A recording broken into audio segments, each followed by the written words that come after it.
Fait froid chez vous aussi? Ouais, ça caille, hein. Bah, c'est ça qu'on appelle l'hiver. Et d'ailleurs, l'hiver, hop, petit déballage de colis de l'hiver avec deux petites miniatures qui me viennent du Luxembourg. Alors j'ai raté l'occasion, j'ai acheté ces deux-là. En fait, il y en avait deux autres. Je crois qu'il y avait celle-là non, j'aurais eu celle-ci en double et j'en aurais eu une rouge. Voilà, deux chevaux avec les phares carrés, avec une bouille qui est un peu croquignolesque. Et ce qui fait que je les ai achetés, bougez pas. Ce qui fait que je les ai achetés, c'est que dans mon fameux lot de 1200 petites voitures que j'ai acheté en février l'an dernier, il y avait cette coccinelle, une coccinelle Joustra, avec vraiment une bouille craquante, à la fois exagérée. Vous voyez la forme des phares à l'arrière, je sais pas comment mettre pour que ça fasse le point correctement. La forme des phares n'a jamais existé sur une coccinelle, mais ni les phares avant. Le toit ouvrant, voilà, tout ça. Et du coup, je me suis dit, ah, mais du coup, ils ont dû en faire d'autres. Et j'ai trouvé la 2 chevaux qui a une bonne gueule, hein, quand même. Joustra, c'est une marque que vous connaissez certainement. Et hop, puisque j'ai pas grand chose à vous montrer de nouveaux achats, je vais pouvoir parler un peu de la marque. Avant de pouvoir faire des courses entre ces deux petites voitures. Parce que celle-ci, elle peut, hein. Celle-ci et les deux chevaux, elles ont un système à friction. Joustra, c'est une marque qui a été créée dans les années 30. Ça voulait dire jouets de Strasbourg. Et à la base, ce sont des commerçants qui importaient des jouets d'Allemagne. J'imagine qu'en étant à Strasbourg, ça coûtait moins cher, et c'était parce que c'était plus près géographiquement de faire venir d'Allemagne que de faire venir de Paris. Sauf que, après-guerre, finalement, j'imagine qu'il y a des taxes très importantes. Donc, pour arrêter de payer des taxes super importantes, ils ont commencé à construire leurs propres jouets. Et très vite, ils ont mis des mécanismes dans leurs jouets. Leur premier jouet, à ma connaissance, c'était des véhicules. Des voitures, des camions, des avions, des choses comme ça. Ils ont mis des mécanismes. Et si je dis pas de bêtises, je crois bien que leur mécanisme était fabriqué en Haute-Savoie. Mais voilà, à vérifier dans les livres d'histoire. Je sais pas s'il y a des livres d'histoire sur Joustra, si vous en connaissez un, ça m'intéresse. C'est la marque qui a qui a vendu, qui a commercialisé le télécran. Vous vous souvenez, la tablette magique, là, on avait les deux petits boutons, la tablette rouge, et puis on dessinait. Voilà. Et les jeunes de notre âge de maintenant, ils ont une tablette et puis ils jouent à Candy Crush dessus. Ou à Township. Bref, pour revenir à la marque Joustra, alors de mémoire, hein, globalement, dans les années 60, c'était le numéro 1 européen du jouet mécanique, donc à la fois à friction ou télécommandé ou des choses comme ça, à pile, donc, hein, parce que pour le télécommandé, c'était à pile. Et la marque existe toujours, sauf que maintenant, ils font du loisir créatif, hein, donc ils font des petites choses pour fabriquer, hein, chez vous. La marque avait été rachetée par LR, je crois, dans les années 90, et LR ayant été racheté par Maped, le siège social de Joustra, c'est devenu la Haute-Savoie, du coup, de fait.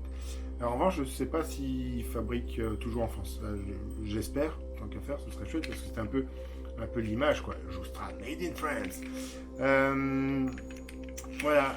Et puisqu'on parle, évidemment, vous savez que j'ai une passion pour les Renault 5 et les R5 Turbo, je me suis dit, ce serait chouette d'avoir une R5 Turbo dans ce style-là, dans ce genre de caricature.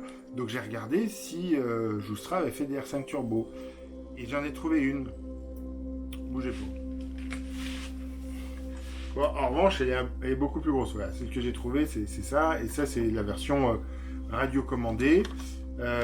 Les roues ne tournent pas, en fait. C'est pour faire tourner la voiture, c'était cette roue là toute seule là, à l'avant qui tournait et qui faisait que la voiture elle pouvait tourner que d'un côté, voilà, que sur la gauche. Donc si vous vouliez tourner à droite, il fallait soit avancer un peu plus et puis reculer en tournant pour avancer, soit faire le tour de vous-même. Voilà, ça je l'ai acheté il n'y a pas longtemps, mais le fait de vous réexpliquer ce principe là, ça me fait dire que j'en avais une quand j'étais gamin. C'était pas une R5 Turbo, je crois pas. Il faudrait que je la retrouve, il faudrait que je demande à mes parents si ça vaut. Allez, ça c'était le premier colis, j'en fais un deuxième tout de suite. Un deuxième qui est un peu plus orienté collection. Et alors j'adore c'est dans une boîte.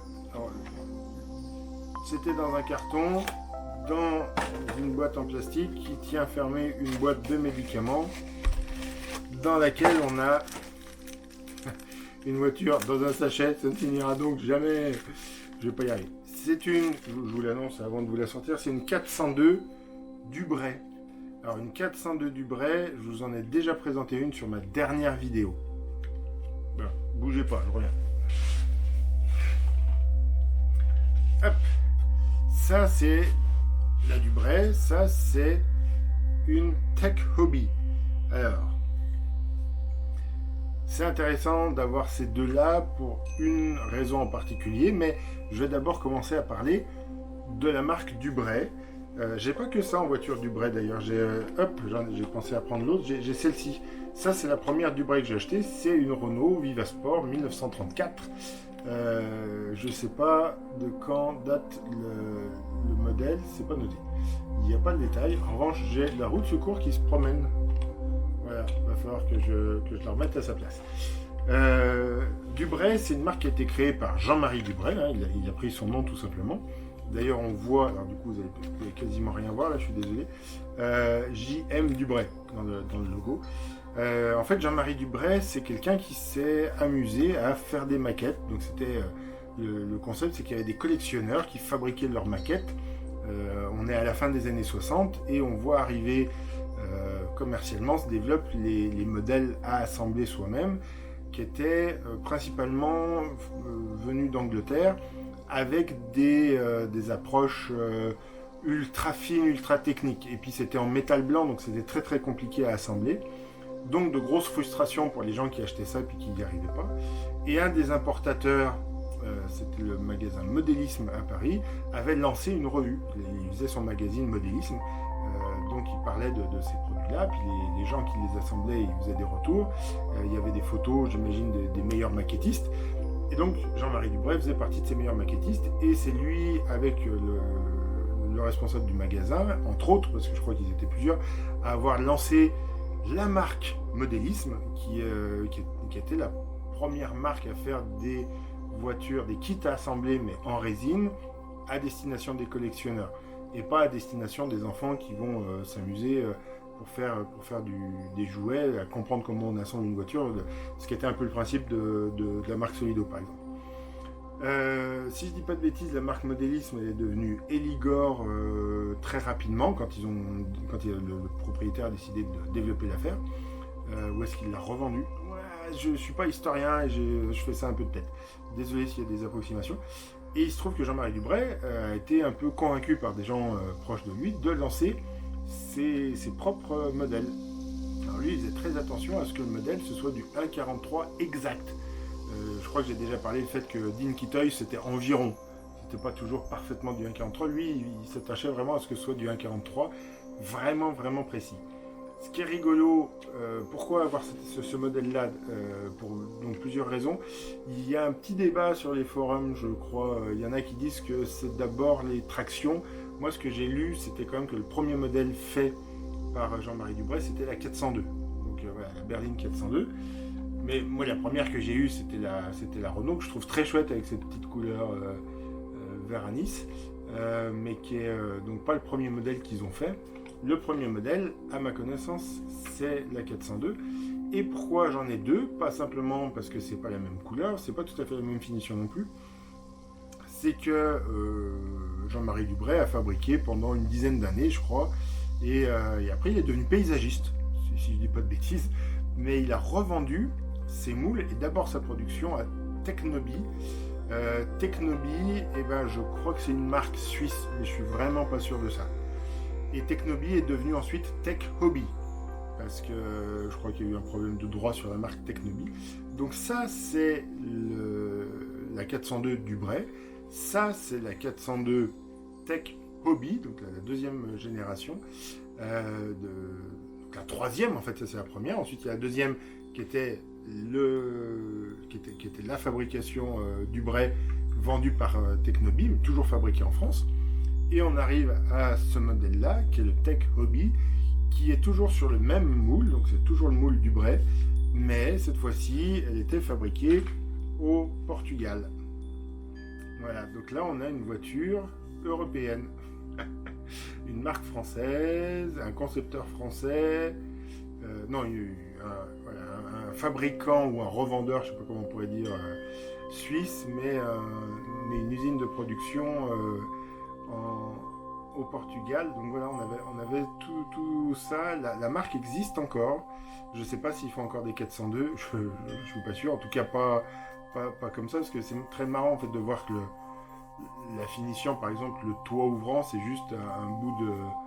On dirait presque de la toile émeric. J'arrive pas trop à savoir ce que c'est comme matériau, mais qui est collé par-dessus, voilà, simplement. Bon, vous voyez, quand même pas mal de belles finitions peinture. Voilà, là, il y a aussi une belle finition poussière sur celle que je viens d'acheter. Je l'ai sorti du colis pour vous la montrer, je ne l'ai pas nettoyé. Désolé.